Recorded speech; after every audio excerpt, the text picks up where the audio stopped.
What's happening, everybody? Welcome to another episode here, the Side Guys Football Forum. I'm one of your co-hosts on the side, joined as always by my good friend, my good buddy, the other half of the Side Guys, Mr. Tad the Side. And Tad, it is finally upon us. The season has begun. We are recording a little bit different this week only. Maybe this may happen later in the season too, but we're recording on Depends how many times I get COVID. That's definitely, oh man, that's going to be very interesting for sure. But we're recording this week specifically after the Sunday night game because I kind of wanted to watch the Niners home opener / season opener, like without any sort of interruptions of doing a waiver wire episode. But we still want to provide you guys with our waiver wire picks for this week. So that's why we're just recording it just a day earlier. But Dad, we had some NFL action this week. Let's not talk about our fantasy teams because I think it's been bad for a lot of people out there with some of the performances by some quote-unquote fantasy stars that just did not perform as well as they wanted to. But let's talk about your Colts. They played today a very close game with the Houston Texans. Can we not do that as well? I guess we don't have to, but it was still close. It was close. First off, Houston, the uniform redesign, great. I do like the redesign. Love it. That's the only nice thing I have to say about Houston right now. God, I hate them. But no, this was a result I was expecting. Houston's a better team, and they looked every part of what I was expecting them to be. They were a very well put together offense. I wish I could say the same about my Indianapolis Colts. Is Richardson, he showed promises. He also showed, okay, we need to work on some stuff. So we're about bomb that he had to Alec Pierce. Like that was just insane. Beautiful. I texted you about that. Yeah. I'm just like, oh my God, that was one of the best throws I've ever seen in my life. And the rest of the game was about a nightmare. I think the air yards on that throw was 65.3, according to like the next gen stats or whatever. Like insane. It was so good. So I liked what I saw at my Colts. But yeah, this is the part about being like 2 years away. And unfortunately, I don't think Chris Ballard said, fire me if you want to, buddy. If we keep doing this, you're fired. And also, I hate you because this is the benefit of having your team play on Monday night is you're in a bad mood because your fantasy team lost, but you're not in the worst mood because you still have to play tomorrow night. So I hate you. Nah, it's true. It's true. But yeah, it was a rough fantasy week for a lot of people out there for sure. Half my league scored under 100 points this week. It was crazy. It doesn't surprise me. Yeah, it was a pretty rough week for sure. I think it's a result of players not playing in preseason. That's what I'm blaming it on. It's like this was essentially like, shake off the rust. So, before we get into our specific players or teams or whatever, I will advise people and this is me saying this, which is wonderfully ironic. Do not panic. Do not shake up your entire roster. Just sit tight, hold on. Give it another week or so, and then we'll see how next week goes. Because, I think a lot of it is a lot of these players shaking off rust. I think Caleb Williams is a great example of that.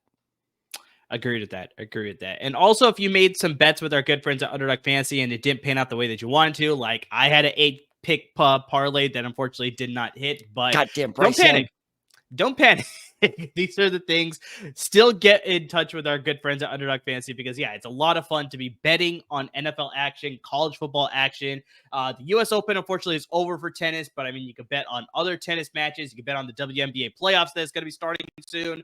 The NBA will be tipping off at the end of October, obviously. You got the MLB final month of the regular season plus the MLB playoffs, so tons of things you could be betting on. Of course, the NHL season will be, dropping in the October month as well. So, lots of sports right now. Whatever you're comfortable betting on, Underdog Fantasy has you covered. They want to get you in the action. We're going to give you a promo code to get in the action. That promo code is DESAI, DESAI. You can double up on your initial deposit of $10 or more, up to $500, courtesy of our good friends at Underdog Fantasy. So, whatever you want to bet on, just make anywhere between 2 and 8 different prop bet picks. The more picks you make, the more potential money you can win.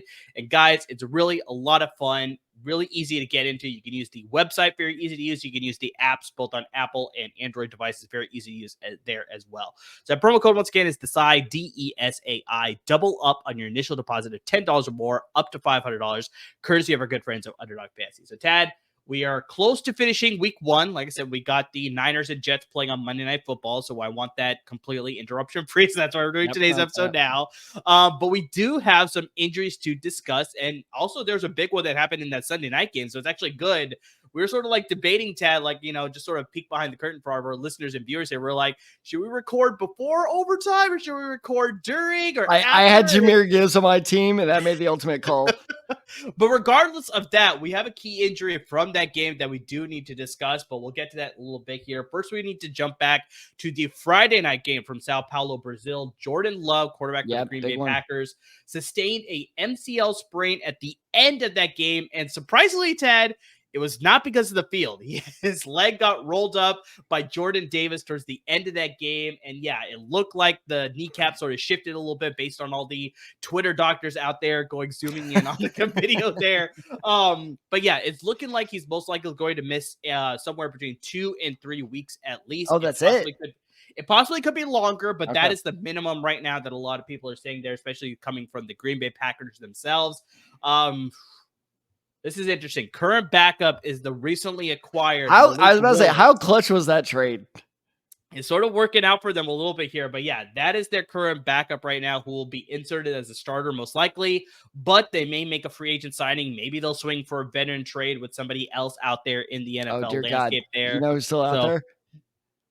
What if Ryan Tannehill becomes a Green Bay Packer? Ryan Tannehill was a name that was brought up. He is a free agent, obviously. So, yeah, it is a possibility. There's a lot of jokes on Twitter, especially, too. That's like, Malik Willis losing his starting job to Ryan Tannehill. Oh, no! I didn't make that. People have already made that joke for sure. So, it's like, it's a possibility. It's a possibility. But as of right now, Malik Willis looks to be the starter there. But, Tad, I mean, if it's Malik Willis, if it's Ryan Tannehill, I mean, just how do you feel about the Packers offense? Jada Reed had a fantastic game. Josh Jacobs had a pretty good second half. But I mean, it's like outside of that, it's just like, how do you feel about this roster without Jordan Love at the starter now, though? I don't like it at all. Especially with what we saw against Philadelphia, because even with Jordan Love in there, that offense just looked not together, not in stride. I'm struggling to find the right, phrasing for it, but ultimately they just didn't look as good as they looked. That was not the same team that beat the Dallas Cowboys a year ago. Definitely not. And so it was, and Jaden Reed, I'll, shout out to the positive. Jaden Reed looked fantastic. I think I don't think he's going to make the appearance on this week's episode. So I'll give him a shout out right here. Jaden Reed is a huge pickup if he's still out there in your league, but he was the sole bright spot. I say this I started my week with Josh Jacobs in my flex spot. And I felt really, really good about my team because he was in my flex spot. Like most people have him as RB1, RB2 spot. I was having a fucking heart attack up until, like you said, the second half where he finally started coming alive. We were texting each other during the game. We're like, who is this 31 motherfucker that keeps coming in here? They're like, who are you? Go away. Yeah. And it's just like, I don't know. It just doesn't seem like they really have their stuff together yet. And that's fine for week 1, except if your starting quarterback goes down. So if you're still offense trying to figure it out, figure out your flow, figure out, okay, this works, this doesn't. That's all well and good for week 1. Again, except if your star player, if I'm not mistaken, the highest paid quarterback in the NFL.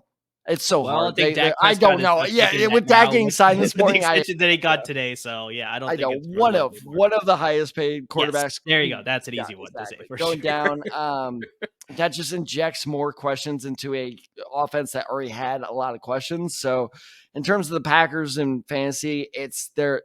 I'm not really feeling confident about a whole lot of players there. No, it's fair. I think I probably trust the running game still, probably. So it's like Josh Jacobs. I think is still trustworthy. I think, but it's Josh Jacobs manager. I love this.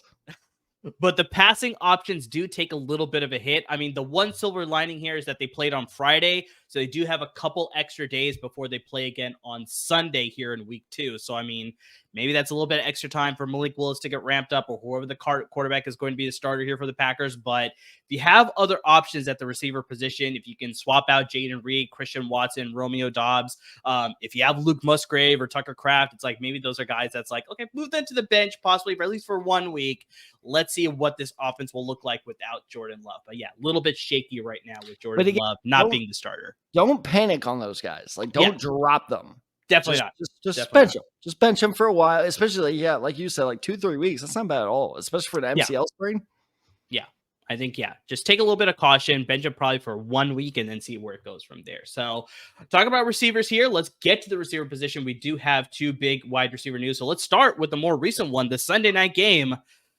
A lot of people's potentially first-round pick, Puka Nacua, left the game in the second quarter with the knee injury, tried to come back in the second half, but he went out after 1 play. They carted him off back to the locker room. So we're still waiting for reports because, like I said, we're recording literally right after the game. It is 11:00 Central Time. And so we have no news as far as like the significance of the injury, how much time he's going to miss, whatever it is. But it is something to monitor, especially because there was a lot of times that during the offseason, he wasn't practicing all that much. He only started practicing probably once they got closer to the start of the season when he started to ramp up a little bit more there. So this is something to be cognizant of. This is an injury that a lot of people are saying that he dealt with last season as well, that kept him out a little bit of the time as well. So yeah, this could be a concerning issue for the Rams offense if they're going to be without Puka Nacua. Be concerning for your fantasy team as well if he's going to miss significant time. But yeah, in his absence, I mean, we saw Cooper Kupp resume his old self. Pretty solid. Demarcus Robinson looked pretty good as well. And then we got that rushing touchdown by Jordan Whittington towards the end there by the Los Angeles Rams to take the lead. So they got some good options in case Puka Nacua does have to miss some time. But yeah, like I said, for a lot of teams, Tad, I think they drafted him with that first-round pick, being that he's going to replicate what he did last year. But for him to possibly be out for any significant amount of time, that's, that hurts, especially that return on investment, right? So, yeah, and I mean, look, if you're looking for a replacement, I think Demarcus Robinson is your best bet right now, because I mean, God damn, and we're gonna get into him, but like, spoiler alert, but Matt Stafford looks so damn good. How is that man 35? He was going down and he threw a pass to Demarcus Robinson while he was going down directly down the middle of the field. Like, he is insane. So I think Demarcus Robinson will fill that gap, but it's not funny is not the right word, but it's interesting of like everyone's concerns, including mine, was, well, what is the return of Cooper Kupp for Puka Nacua? And now it's like, I mean, Cooper Kupp's there to feast. And so, I mean, like you said, he got carted off the field. My initial concerns is this is a very serious injury. I don't think he's out for the season. It didn't look that serious. So like you said, he did try to come back from it.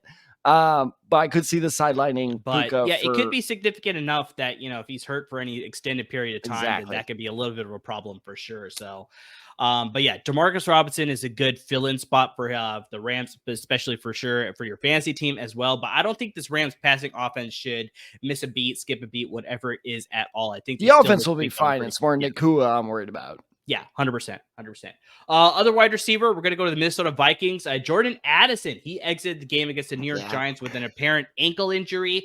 Early reports are saying that this injury is not major, but he could potentially miss a week or two if it bothers him all week. Also, I think just the biggest thing with ankle injuries, especially for receivers and position players, is just that this may nag him all season long. So this could be something that, could creep up, during the course of a practice week, could flare up. He could miss a week like down the road because of this, injury that he's suffering here. Jalen Naylor, backup receiver for the Minnesota Vikings, ended up scored a receiving touchdown in this game.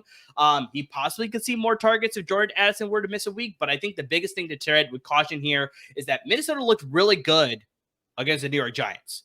But me and Ted were talking about this before we recorded. The Minnesota Vikings play the San Francisco 49ers next week. So, I mean, I'm not sure what's going to happen next week, tomorrow, against the Jets. But the Niners are a contender in the NFC, so they're going to play strong. And then especially playing against Sam Darnold, a quarterback that was on their roster last year, I think they'll know how to diagnose and stop him. So it's like, I don't know how much I trust this Vikings offense to do what they did against the Giants to do against San Francisco. So, if Addison has to miss time, I'm not really trusting anybody behind him. Sorry, I'm smiling while you're talking because I got a Bleacher Report alert as you're talking. Overtime touchdown drives fantasy managers crazy. Yeah, no shit. Montgomery, yes. Yeah, thank you, BR, for reminding me of that. But no, this is definitely something worth noting. And this goes in my overall point with the Viking fans and Saints fans, where I'm gonna pull the Aaron Rodgers here. Relax. Viking fans and Saints fans are riding high right now, and I'm saying don't pull an Icarus. Don't go too high in the sun. Yeah, play Carolina. Yeah, play the New York Giants. Both those teams are easy favorites to be first overall. Me and Amir were texting about this earlier today. Amir goes, Carolina's going to get the first overall pick, aren't they? I was like, yeah, probably. And trust us, we're not looking for those Bryce Young debates that we're going to be forced to have. Oh my God. It's going to be so bad. But point being is, I think Minnesota, that offense wasn't trustworthy going into today, and they're still not trustworthy. I don't know. Maybe Sam Darnold has found, the key piece. And I've been saying that in the offseason. So I feel like I've been a pretty big believer in Sam Darnold ever since the McCarthy news dropped. So I actually think he'll be fine, but no, this Vikings offense, the question's still out there. And with Asen's injury, that just keeps the question there even longer. Yeah. Exactly. So let's shift over to the tight end position here now, Tad. Unfortunately, this hurts your fantasy team, at least one of them. David Njoku left the game against the Dallas Cowboys with an ankle injury. He's listed as questionable to return to the game. He didn't return to the game. And honestly, Tad, there's no reason for him to return to that game, because another thing that we were texting about during this NFL Sunday was like, I feel confident about my Cleveland Browns finishing in the top 10, because it's just like, they looked horrendous against the Cowboys there. Njoku doesn't look to be in trouble of missing any time. It doesn't seem like it's a serious injury. But in case that ankle injury does flare up and he does have to miss a little bit of time, the backup is Jordan Akins. But I mean, Tad, regardless, this Cleveland offense just looks absolutely atrocious. I know they played the Dallas Cowboys and they had a very elite level defense from last year. I know they shifted to Mike Zimmer, but still, this Browns offense just does not give me any sort of hope that any receiving option in this Browns offense is worth rostering right now. It's just Deshaun Watson is just absolutely going to cripple this team for as long as he's crippling the salary cap for the Cleveland Browns. Because in today's game, Tad, he went 24 for 45. They had him throw it 45 times. Well, they were behind by so much, so I think that's why they had to air it out. For 169 passing yards, 1 passing touchdown, and 2 interceptions. He also added 39 rushing yards. Now, here's the big thing, Tad. They moved on to Deshaun Watson. They moved on from Baker Mayfield. Baker Mayfield's stat line from today. You're going to do him dirty. He went 24 for 30, 289 passing yards, 4 passing touchdowns, 0 interceptions, and he added 21 rushing yards as well. So, I mean, Browns fans, I'm sorry, but it's just not looking good for you guys this season either. It's going to be a long couple years at least, because I think they finally have an out after 2027, if I remember correctly. So it's you still have 3 years away. I know, you still have 3 seasons ready to deal with this, or you swallow your pride, you bite the bullet, and you do something that Denver did, where it's you know what? We don't want you, Russell Wilson. We're going to eat the loss and we're going to let you go. So it's I really think that's what's going to end up maybe happening. They'll have to go in that direction. But just, Tad, going back to the original point, I'm not trusting anybody in this Browns offense. Maybe the running game, Jerome Ford did get a rushing touchdown towards the end there. But still, the passing offense with Deshaun Watson is it's hard to trust anybody. I mean, yeah, exactly. And I stopped paying attention to that game in the third quarter. But at that point, they showed some stat that Amari Cooper only had 1 catch for 6 yards. At that point, that's fucking Amari Cooper. I know Jerry Jeudy got another, trash touchdown. Who gives a shit? I will say, it was a good touchdown. It was a very nice touchdown. No, it was a good catch. It was a good catch. That's nothing against Jerry Jeudy. It was more of the game situation. But no, again, with kind of what you were talking about, we could spend a whole podcast on this, but what happened to Deshaun Watson? Because there was a play. I don't know how much. Were you watching Red Zone? How were you watching? I was watching Red Zone. So if you were watching Red Zone, you saw the same play I did, where there was a play where the pocket kind of broke down on Deshaun Watson, which, by the way, their offensive line does not look good either. They had a couple guys from the starting offensive line out, so that played. Okay, that explains a whole hell of a lot. Yeah. But he was kind of scrambling out of the pocket, Deshaun Watson, and he threw a pass. And this is the reason I remember this play is because it was a seemingly good, make something out of nothing play. He threw a pass to David Njoku, and it fell 2 yards short. Yeah. And I think, ironically, maybe the one good call he made all day, I think it was Brady that said this, was, really nothing for the Brady shade? Yeah, no, it wasn't that great. That's No, part he of the reason wasn't why that I was good. watching Red Zone instead of the Yeah, actual game. exactly. But it was either Brady or whoever the main broadcaster was said, wow, that's a throw that old Deshaun would have made. And he's absolutely right, of like the kind of improvised type of play. Like, I don't know what happened. It was so, like, truly, I guess the year off really did throw him, like, It makes a huge difference. We talked about this with Le'Veon Bell too, where it's just like you thought he'd come back and be just fine with the Jets after taking that year off, but no, it makes a difference, especially at the quarterback position too. It's just like, yeah, you can't really take a year off. It's hard to do and come back and be the same guy. It's just, yeah. I feel so bad. Like I said, that's why I was shocked that Njoku signed the extension. Is that I was like, dude, you were a good tight. Could you imagine Njoku on like oh my God, could you imagine if he like succeeded Travis Kelce in Kansas City? He would absolutely blow up. That dude's a physical freak. That'd be insane. But no, I swear to God, like, this is 100% truthful. I never believe whatever people in this includes the Cubs. This includes who's the other? The Red Sox. This includes like every franchise, Detroit, when they're like, we're cursed. Curses aren't real. But I'm looking at the Browns like, shit, curses might be real. Yeah, it's tough to be a Browns fan. Those boos in Cleveland hurt. I'm not even a Cleveland fan. I was like, God, I feel those boos. I'm like, I feel you. So sticking to the same game, Ted, the other tight end. So for the Dallas Cowboys, Jake Ferguson. Oh, he went down. Side of the field. Yeah, he left the game with apparent knee injury. People are saying that he's avoiding the ACL, so it's nothing too serious, but it's looking like he could miss a couple weeks. The backup is former second-round pick out of the University of Michigan, Luke Schoonmaker. He would step up in Ferguson's placemaker. Overall, though, Dak Prescott targeted the tight end only 5 times, and that was before Jake Ferguson left the game. So I don't know how much they'll use Luke Schoonmaker in their next game here going forward here, but just, yeah, in case you need a spot tight end spot, maybe you could look at Luke Schoonmaker's spot direction, but just like, yeah, I don't know how much I trust that because, yeah, he seemed to lock in with Ferguson. I don't know if we'll see that as much with Schoonmaker, though. I said before of like, Saints and who was the other team? Saints and Vikings fans, relax. I'll say the same thing for Cowboys fans. Relax. I don't have a read on the Cowboys quite yet because that was such a pivotal performance by Cleveland. So I can't really give too much analysis on this. But yeah, with Schoonmaker, it's more because you played Cleveland, not because your team is that good. Exactly. And so I think it's more of Schoonmaker's an interesting name to keep your eye on. Sure. But I would not be, rushing at him on the waivers right now. I agree with that. So those are the significant injuries that may cause players to miss some time.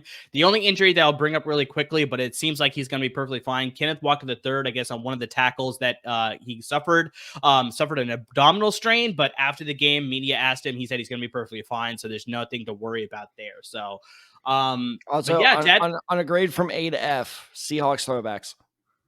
I love the Seahawks throwbacks. Like, I hate Seattle, but I love the throwbacks. Cool. I loved it. When they walked out today, I was like, that's awesome. God, I hate Seattle, but it's like, I love your uniform. Peak 80s, early 90s look. And then, like all the apparel, too, because they kept flashing the grub of the, the booth or whatever, doing the calls for the player, and he's wearing this cool retro Seattle Seahawks sweatshirt. I was like, so good. God, I love it, but I hate Seattle. It's like war games. It's awesome.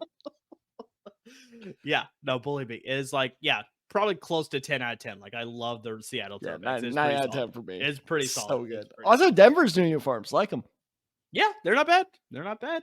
All right, Ted, so we're talking about possibly avoiding Luke Schoonmaker. Maybe you keep an eye on him to see how they evolve in the offense. But let's get to our waiver wire picks for this week, especially here in week 2. So we try our best to get to guys that are rostered only like about 60% or lower. In my case, I like to go even further. I like to go 50% or lower in your ESPN and Yahoo leagues here, Tad. So we sort of split the position up. We're doing our waiver wire episodes a little bit different than we did last year.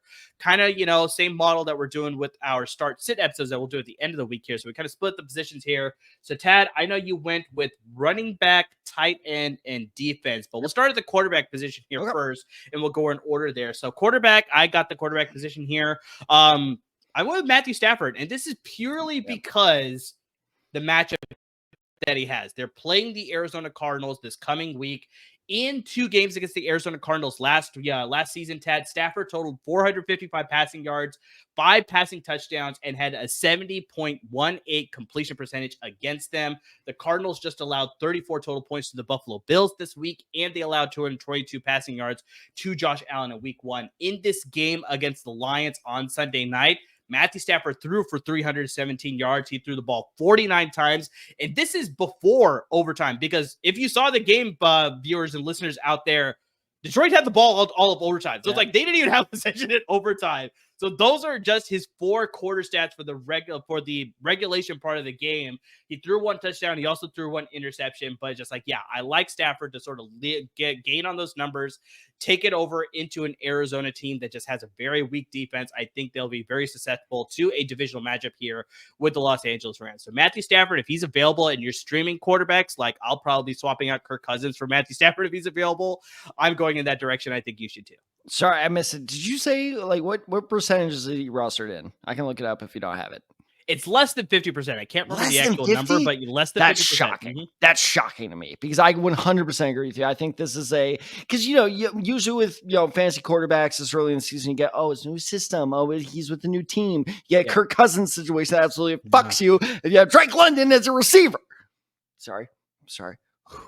What about the guy who has Kirk Cousins rostered? Like, that was even worse for me. Fuck the guy that has Kyle Pitts, by the way. You're the only Falcons fan who's happy today. But point being is you avoid all these unknowns with Matthew Stafford where he knows the system. You know what quarterback you're getting.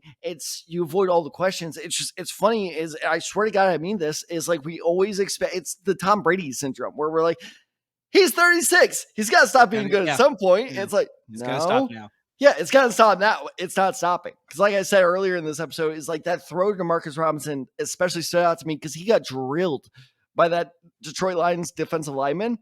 He still nailed the throw for a first down. It's crazy. I truly believe that, Brady played till he was, 45? I think that Stafford has that in him. Unless, because I know he's had some hip issues, some hand issues, unless an injury derails it, I think Stafford's going to play until he's like 44 or 45. He just has that kind of that vibe. So, if Stafford is there and you're like me who has, who started Justin Herbert today and goddamn, was that a mistake? Yeah. Unfortunately, Stafford's taken in my league, but if he wasn't, he would be at the very top of my get list. There you go. I like it. All right. So let's get to the running back position here, Tad. So who you got at the running back position? This motherfucker. Because I have Derrick Henry in our LAFB league. I believe it's our LAFB league. I have him, right? I believe you do have him in the LAFB league. Is it the LAFB league? It is. Okay. No, you're right. Sorry. I'm running 4 different teams. It's very hard to keep track of them. Believe me, I'm running 6 different ones. It's so confusing. God bless you. That was very texting to me. God bless you. But so I started Derrick Henry. Thursday night starts. And I'm like, all right, Thursday night football is back. Who is this guy? Because he kept coming in play after play after play. And that is Justice Hill. And let me tell you, there's no justice when it comes to Justice Hill. That's son of a bitch. He outsnapped. He actually played more snaps than Derrick Henry. 43-37. Okay. So he had 6 catches for 53 yards. This has the makings to be Jaylen Warren to Najee Harris. I think that's going to be the type of relationship we see as the season unfolds of, Derrick Henry deserves more attention, but he's not going to get it because Justice Hill, I'm not even saying this is the wrong play by this is the thing about fantasy football. It's the right play by the Ravens schematically because Justice Hill is obviously a better pass catcher. He's obviously faster than Derrick Henry. He's obviously a better route runner, but I want my Derrick Henry touches. Like, give me my touches. But unfortunately, if you're going to be passing the ball a lot, which it looks like they are, Justice Hill is the better option. So I think he's going to remain a mainstay in this offense. I think he's going to be kind of boom or bust depending on how the passing game is working that week.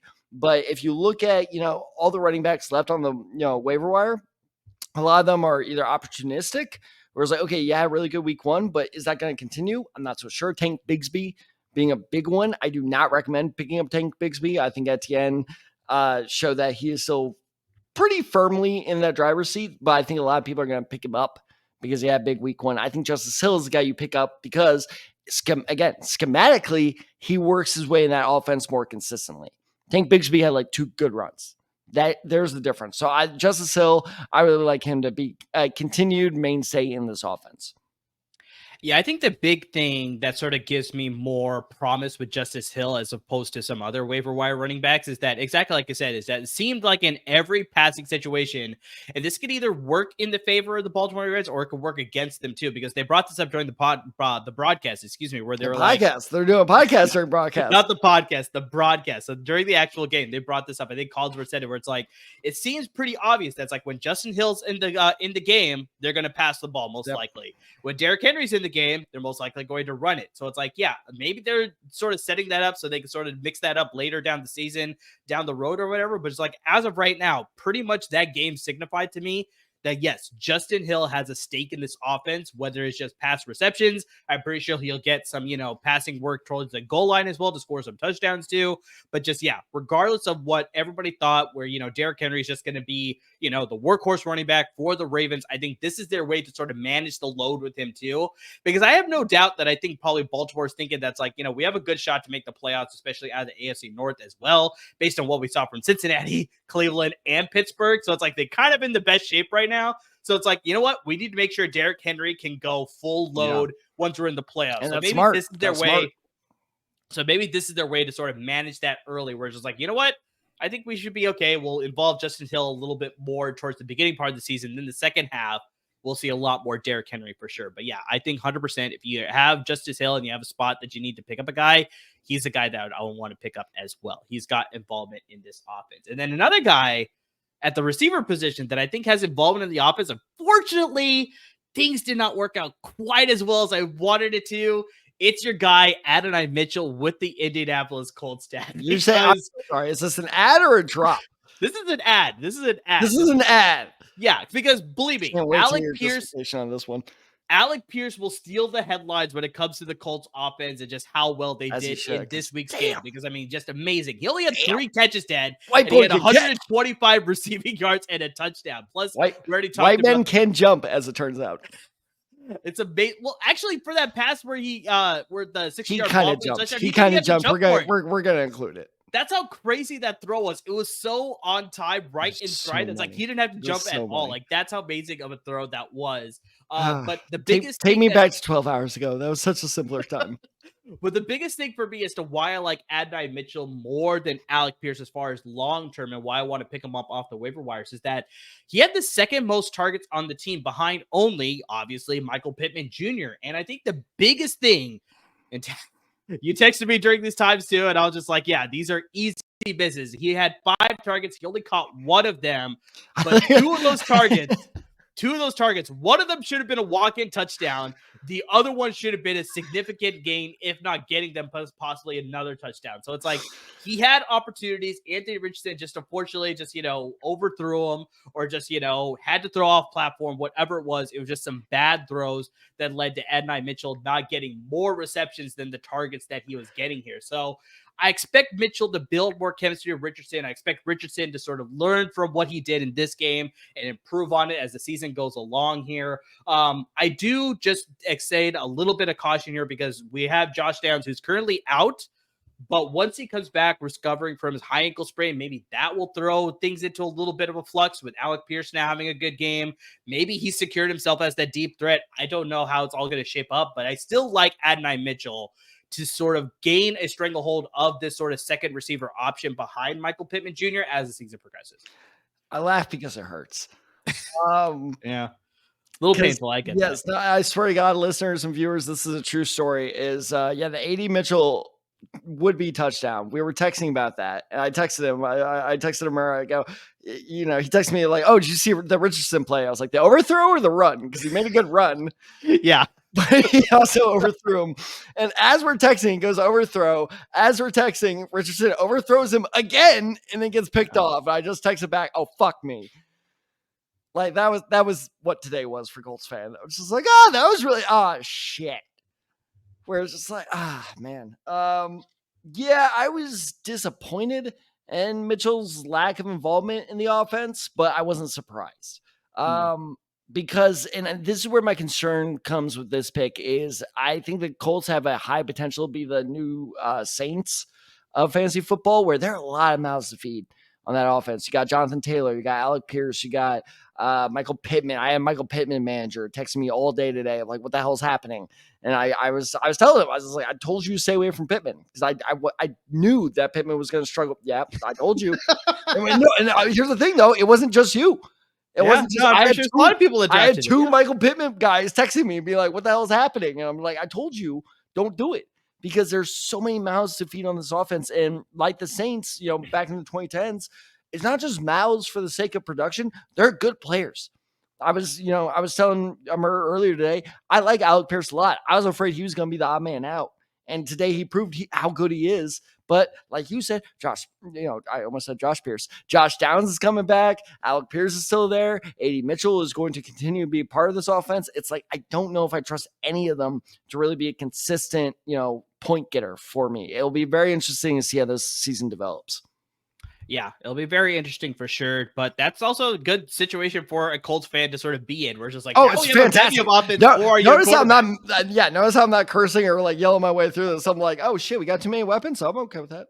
Also, you throw it to the fact that Jonathan Taylor did not have a fantastic game either. Like, it was mediocre. So it's like, especially when games where he's going to go off to, that's like, they're probably not going to have to pass as much either. So it's like, yeah, there's a lot of balls in the air, but it's just like, I still like Adonai Mitchell. It's like the two biggest steals went to the Colts. Latu and Adonai Mitchell. I was just like, that is fantastic building blocks right there. Julius Brandt had a good interception. I don't know he had a fantastic That was bullshit, by the way. That should have been an interception.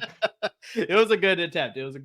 For sure there. So, all right, Ted, we're unfortunately not talking about the Colts tight ends because they have no tight ends essentially. Dalton Kincaid. I know you didn't do well today. I hear Indianapolis is lovely this time. Trade for David Njoku, Ted. I will take that. Well, who's the guy off the waiver wire that you like in the tight end position? Look, it's the obvious pick, but we got to talk about it because where the hell did this guy come from? And I will actually say, I did that for the joke, but you and I were both big fans of him coming out of the draft. I loved him coming out of Coastal Carolina. You and I are both fully validated because people were calling us crazy. They're like, this guy had Coastal Carolina. We're like, dude, both of us were like, he is good. Isaiah Likely, who is rostered in ESPN leagues, by the way, in only 10% of leagues. Yeah, that dude is going to be a lot higher after this week. Oh, he is going to be the ad of the week, as he should be, because we were so concerned this offseason. I understand it with the whole Taylor Swift of it all, of when is Travis Kelce going to retire? When is he going to get old? And we forgot to look at Mark Andrews. And you watched the entirety of the game on Thursday, right? Yeah. I think it was, who broadcasted that game again? NBC. Yeah, thank you. Like, who were the broadcasters? Oh, Tirico and Collinsworth. Okay, Collinsworth. That's what I thought. Okay, so there was a play. I would be interested to see if you remember this, where Collinsworth was like, look at this cut by Mark Andrews. It's so good. And it was like the slowest cut I've ever seen in my life. And I was just like, that impresses you?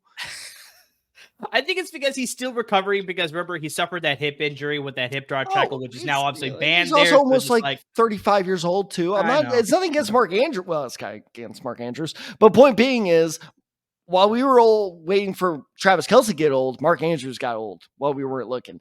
And Isaiah Likely, it didn't surprise me once I saw the type of explosiveness, especially on the one touchdown he had, where he was running full speed down the sideline, stopped, guy misses the tackle, and he trots in the end zone. I'm like, oh, that's why you're targeting. He pulled the Lamar Jackson. Yeah, he did. They showed that in his high school days. I'm like, this is the exact thing that Lamar Jackson did. Yeah, that's exactly what it was. And so it just makes so much more sense of why Likely is becoming more and more involved in this offense. And I believe his third year in with the team. Yeah, this is his third year now. And here's the crazy stat. He out-targeted, not caught more passes, but he out-targeted both Travis Kelce and Mark Andrews. This dude was a focal point of the offense. Yeah, let me pull up his stats real quick. 9 catches for 111 yards and a touchdown. Let's keep in mind that should be 10 catches and 2 touchdowns, but the NFL is lame and counts a toe tip as out of bounds, which is complete nonsense, but whatever, we'll ignore that. I think that, do I think he's going to be that involved in the offense week to week? No. I think there will be weeks where, he kind of lays the dud for you, but I think he will remain enough to remain fantasy relevant, especially for a tight end. You've got to remember tight ends are very, very, like a good, dependable tight end is very rare to come upon. And I think that this is a guy who's so athletic and a offense that clearly prioritizes athleticism that they're going to find ways to use him. So I think Isaiah Likely, I'm not seeing as a flash in the pan. I think this is going to be a season-long thing. I think the biggest thing as to why I'm a fan of Isaiah Likely is that after Mark Andrews got hurt last year, like they were still going to Isaiah Likely a lot, especially during their playoff run too. And then in the offseason, I read reports that John Harbaugh was like, we want to involve both tight ends in our offense. I was like, I think that's just coach speak. They're probably going to go Mark Andrews. And every so often they'll throw it to Isaiah Likely. But yeah, in this game, it purely showed me that it's just like, yeah, they're still easing Mark Andrews into the offense. They clearly went to Isaiah Likely a lot of the time. It was like a lot of Zay Flowers and a lot of Isaiah Likely. And so it's like, I think Lamar Jackson trusts this guy as well. So it's like, I think this week was a little bit of an anomaly. I don't think a lot of people expected him to have this great of a week, and I don't think this is going to repeat on a daily basis. I don't expect 10 targets for him a week. Like that's yeah. But these sorts of games could happen down the road. I very much agree with you on that second point where you're just like, he is going to be involved in this offense, very similar to what we're talking about with Justice Hill. It's like, yeah, we'll see some games where Mark Andrews will be the old Mark Andrews, but then there's going to be some other games where we're going to see old Mark Andrews. Like that's the thing that we're going to see here. So yeah, Isaiah Likely is still very relevant. He is 100% going to be everybody's number one priority add at the tight end position. We've talked about it so many times. The tight end is a little bit of a harder position to add through the waiver wire. So if you're in a league where it's like you have to pay for free agency budget, this is one of those, situations where it's like spend majority of your budget to get this guy, because I think he could be beneficial either at the tight end position or even you run tool tight ends and you run a tight end and a guy at the flex at the tight end position as well. So this guy will be involved in the Baltimore Ravens offense for sure. And by the way, again, we're recording this on Sunday night. Keep your, and I'm stealing from Murray here. This prediction may or may not pay off, but keep your eye on Tyler Conklin. Tyler Conklin's Monday night performance is a big one I'm looking out for, because if he blows up, that could be that's actually a more consistent option. I think is going to be, much more interesting, but he'll be interesting. So yeah, Tyler Conklin, if you're, watching this on Monday night, then keep an eye on him. Exactly. All right, let's close this out. We got our kickers and our defense here. So what do you like as the defense for waiver option this week? I can't believe I'm going to say this. I like the Patriots defense. I don't doubt you, man. I can't believe I'm saying it. It's weird.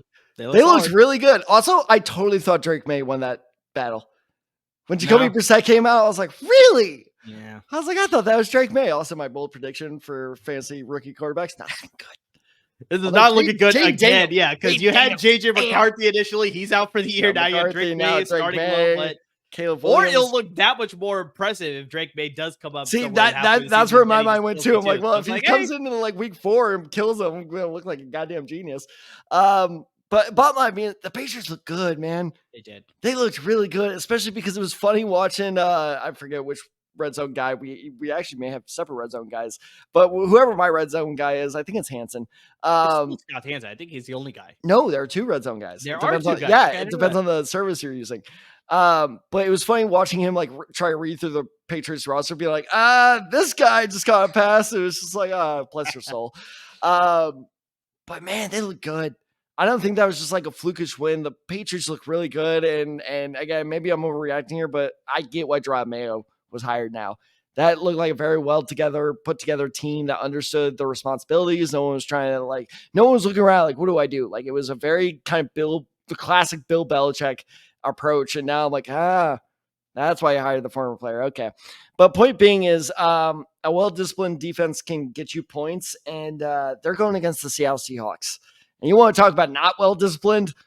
The Seahawks, Denver should have won that game. The Seahawks just completely look out of place.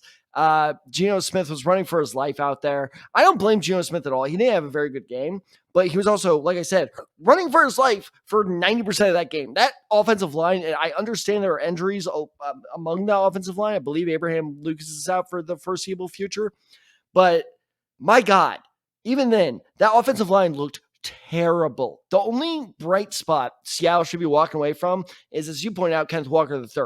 He looked fantastic. He's good. I think he's a fantasy guy you should be going after in trades. No, for no particular reason. But otherwise, and they gave up not 1, but 2 safeties in the same half against the Denver Broncos. That's and insane. Look, nothing against Denver, but like Denver's defense is not that good. I just think that Seattle's offensive line is that bad. So against against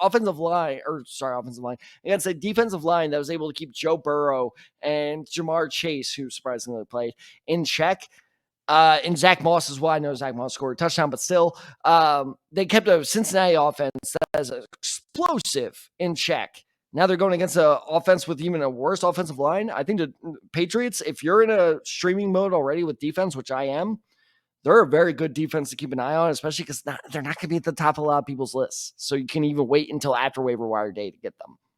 That's fair. That's fair. I'm going to go with the kicker waiver ad here, and this is the kicker that scored the most points as far as the position is concerned. Chris Boswell with the Pittsburgh Steelers. I need to point something out real quick. Sure. Kai Fairbairn hit 3, not 1, not 2, but 3 field goals over 50 yards, and Boswell still outscored him. Well, the problem being is because Chris Boswell is the only reason the Pittsburgh Steelers scored today. Absolutely he scored insane. All 18 points for them. Yeah, if it wasn't for him, they would have 0 points. But here's a fun fact, Tad. True or false? Justin Fields had more passing yards than Kirk Cousins today. Oh, goddamn. That's tough. I'm going to go false. No, it's true. Justin Fields had more passing yards than Kirk Cousins today. And that just sort of speaks to the fact that just like, what were they both at, like 160?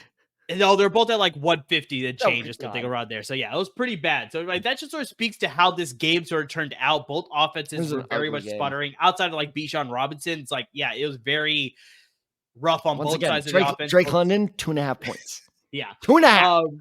But I think just the biggest thing is just like, yeah, with the sort of, question marks at the quarterback position for the Pittsburgh Steelers, whether it's Justin Fields, whether Russell Wilson is going to be coming back and healthy, it's just like, I don't trust either of them. It just did not look sharp as far as passing the ball. They can't run the ball consistently enough to be like, a ground and pound like Detroit did against Los Angeles today. It's like, it can't do that. The same thing that Pittsburgh can't do that, can't replicate that same thing that Detroit is doing. And so, yeah, Chris Boswell is going to get a lot of work because the teams that they face in the next couple of weeks, they face the Broncos. I feel like it could go either way in that game. You got the Chargers. I feel like the Chargers have a strong defense and run the ball well.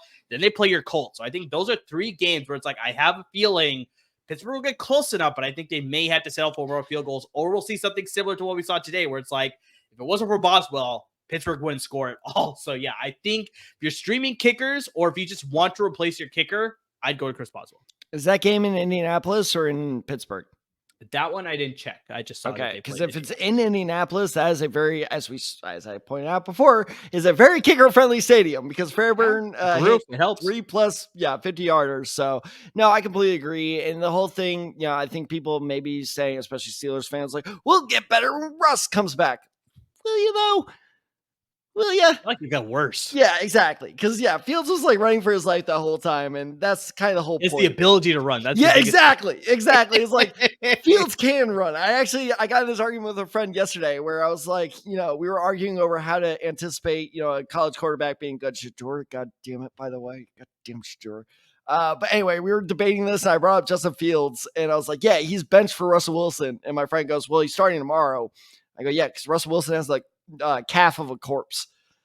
And yeah, so like you bring that guy back in, I think this offense is just going to continue to be like me. Yeah. And you know what? And I'm sorry, but because he's not the core focus of this, but I just have to bring it up. I'm convinced the curse, like the curse necklace on this offense, get Najee Harris the hell off your team. I'm gonna continue this grudge until he is off the Steelers. But like until then, the offense won't be bad. I never once said the Steelers offense is bad, but just me. So, but the best part of a offense is the kicker is more than me.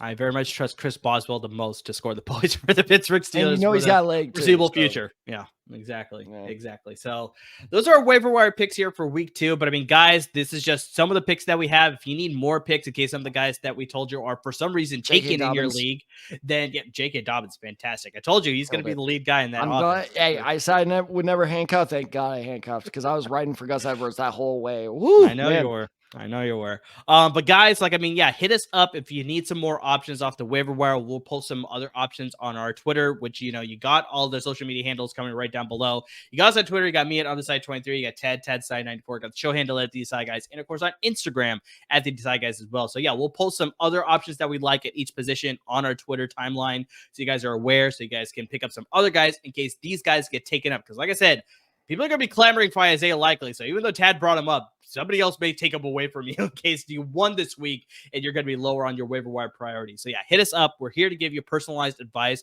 when it comes to waivers, when it comes to start sits, which we'll get to our episode later in the week. Trades, obviously, Trad's got great advice for that. So I mean, just anything and everything when it comes to your specific lead, hit us up. We want to help you win your respective fantasy football leagues and some championships this year. Guys, subscribe early to your podcast, subscribe to our YouTube channel, and please support our parent network at LAFB Network. They're giving you a lot of great content. I'm pretty sure they're giving you lots of great content with the Rams after the Sunday night loss, unfortunately. The Chargers win over the Raiders. You got the USA Trojans at 2-0. The UCLA Bruins, I don't know whether they're 2-0 or not. I also think so UCLA, I believe, is 2-0. USC is 2-0. And also, they went live on a Sunday morning. I'm not even joking. One of their listeners was like, I'm watching you in church.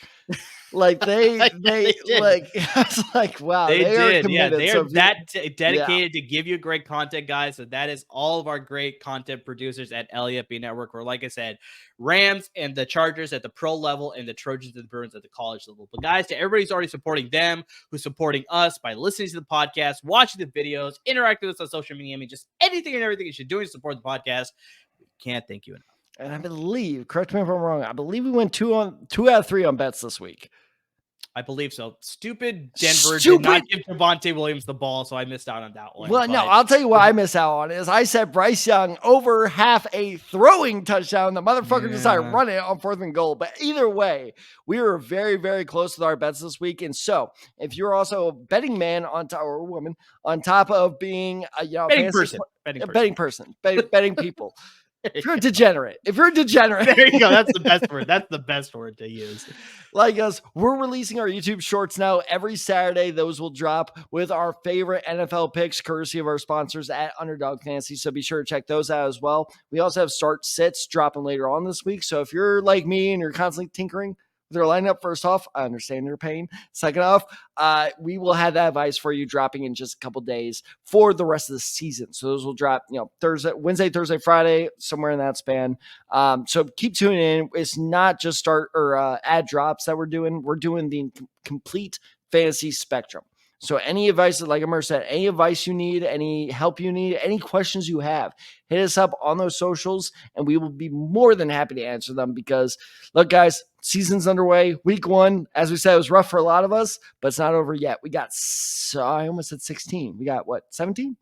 What's the math? 17 regular season weeks, but for fantasy football, probably around 16 or so, yeah. 16, 17, who cares? We got a lot of time to play, people. You're still in it. We're still in it. Let us help you get to that championship. So as always, everyone, thank you so much for listening. Thank you so much for watching. And please stay safe, everyone.